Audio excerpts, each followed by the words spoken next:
Joanna. I'm a transcriber.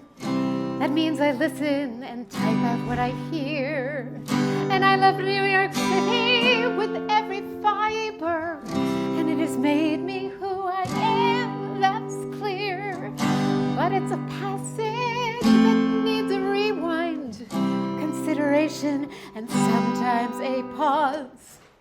The minutes fly by. If we could catch them, if we could listen.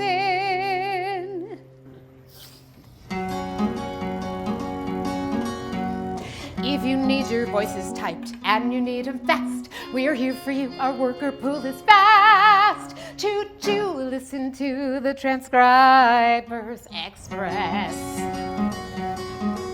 Transcribers Express, not its real name, was located in a beige office building in the West 50s on the 6th floor. The main clients were long-form news magazine programs, and the office had boomed in the days when TV executives decided that shows like CBS's 48 Hours and NBC's Dateline needed to be broadcast as much as possible in order to distract from the fact that Friends had gone off the air. The day I sat for my interview, I met a tall, leggy blonde named Kathleen. Kathleen ran the office, did the interviewing, and was the face of the company, and I mean the face. Straight, long, blonde hair, about 5'11", with like a naturally nipped-in waist and a Swedish goddess by way of Mae West boss lady vibe. And she was the most beautiful person I had ever seen in real life. I couldn't believe that she existed in front of me and not on my television. I was certainly not in Hampton, Connecticut anymore.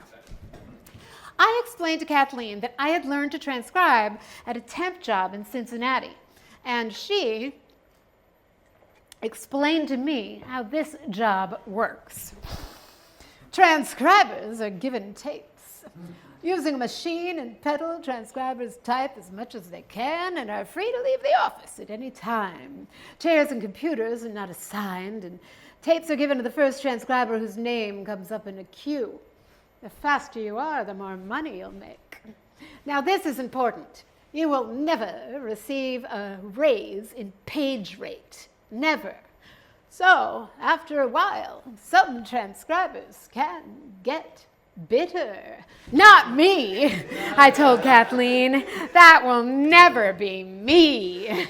Choo-choo, listen to the Transcribers Express. I want this job. Well, that is very well and good, Kathleen, the goddess said. We'll need to test your processing, and then you'll move ahead. And if you are a golden one who handles any speech, we'll test you on the grammar rules we don't have time to teach. Ready? Type after me. The only problem with the continental shelf and the unifying studies of diffuse fluid flow in and around the hydrothermal vents. You seem to be responding well to speed and typing rates. Clearly, you have a priori grasp of Latinates.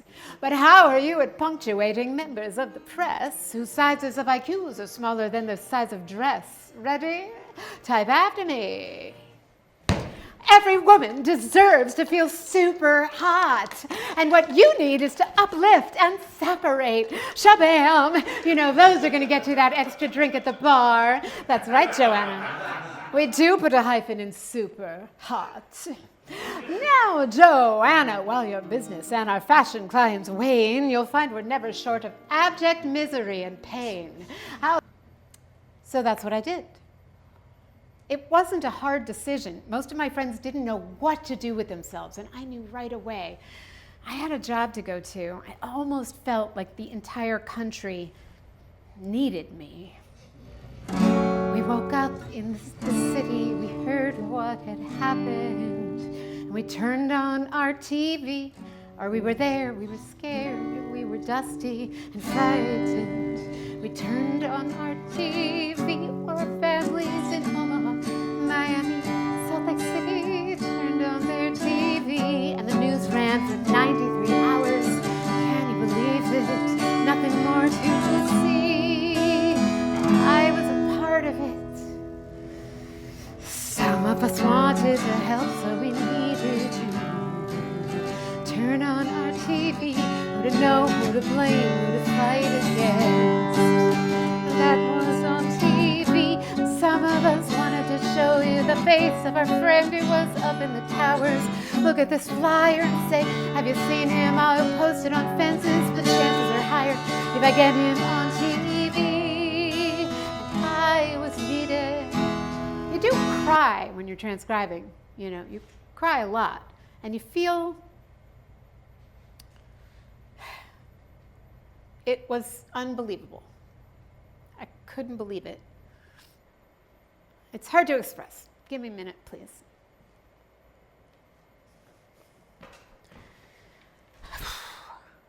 One day, about, I don't know, 3-4 weeks later, Justin met me at our favorite diner. He lived further downtown than I, and he'd been having a lot of problems with checkpoints and tourists. He'd never been good with crowds, and it seemed like he was reaching a breaking point. He also wasn't that happy with how much I was working. He had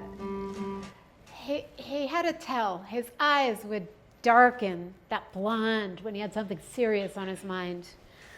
I've never met anybody before or since that had such a physical reaction, and you could tell their physical, emotional state in such a color-based way.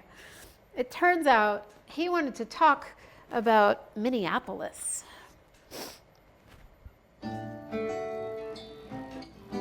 He said, everybody smiles, they don't need to talk. Okay, but shh. And they will nod at the guy on the bench by the river walk. They boast of their beer and their tales can be told. But I still remember the roar of St. Anthony's Falls. They make music and art. They build pop stars and processors. But they also catch insects with daddy's green and flashlight and grandma's best mason jar. And I'm running so joylessly here, the noise is too much. It's time for a red saucer sled and the sound of the snow at its touch. Baby, I'm going back. Why? Why? Because I don't want to be scared all the time? I must have looked incredulous. Come visit, there's quiet there that I need to choose and share. The city's got too much to say, and it's having its way with me. Visit, the chatter's gone, just a hum when you mow the lawn. This life, it's got too much to say, and I'm walking away. My buddy Dylan is starting up a video production company. I can finish my EMT training out there. You know, you could buy a house for what we pay in rent. You're working all the time. Are you even thinking about your career? Of course I am. I'm a link in the information chain. I am helping people. I'm in the middle of everything. Quit today. Let's leave tomorrow. I tried to do a breathing exercise I had learned about from a chef I'd been transcribing. It did not work. Well, maybe this is a bat signal. Maybe Transcribers Express needs me. What do you think? Should I go in? I better go in. 6 floors in a slow-moving elevator later, I walked through the door to see Carlos and Kathleen through Kathleen's office window. It looked like Carlos had been crying. He was staring at the floor and chopping his hand up and down. And she was seated behind her desk, shaking her head. I was trying to piece together what might have happened when Carlos left the office and walked to his desk, where I saw an unfamiliar face sitting. A girl about my age with cat-eyed eyeliner, sucking Diet Coke through a straw. I knew instantly what must have happened. Chairs and computers were not assigned, but Everybody respected the people who were there every day. No one would ever sit in Carlos's seat. But they had done some new hiring, and somebody had. And also, from what I saw through that office window, Carlos must have asked for a raise. And I actually still transcribe because I am a little bit addicted. Because I like to type and I like to listen. I still have rent to pay. And it took some time, but my life is mine. When I'm walking along the street, I'm free. And the new cat lead is me. But nicer. You get a raise and you get a raise. And you can sit wherever you want. Slow it down now. Boom, boom. My name is Joanna, I'm a transcriber. It means I listen and tell you what I hear.